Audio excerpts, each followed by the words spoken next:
going to take you through one of our last videos on how to wire a ceiling rose. Right, so in the video we've got our ceiling rose, which is just got blue wire and a brown wire going down to the lamp holder, and this is the bulb, and obviously we've got the switch down on the floor we'll be working with in a minute. So what we're going to do is we're going to try and find out of the 3 blacks and 3 red cables up here, which cables go to the switch.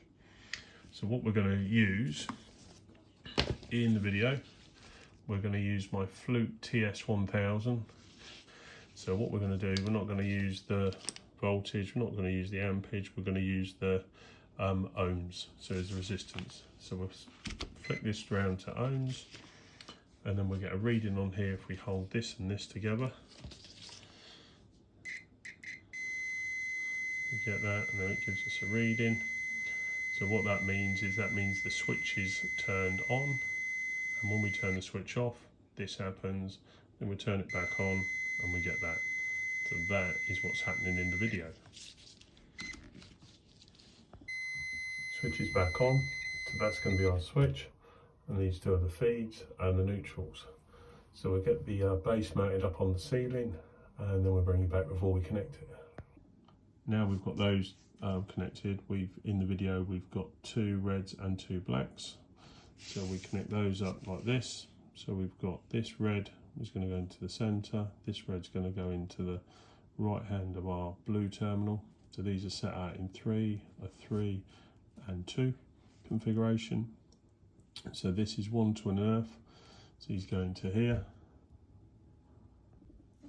and our second twin and earth is obviously connected up like this. So these the twins in this video are potentially either one is coming in from the fuse board or coming from a previous light, and the other one is obviously going off to another light. So, and that is how a ceiling rose is done. So not all the blacks are live.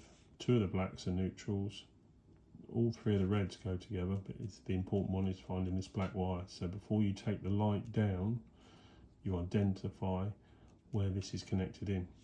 Unlike the guy in this video had to get us to come out and rectify this. Right, so we've got it all put away now.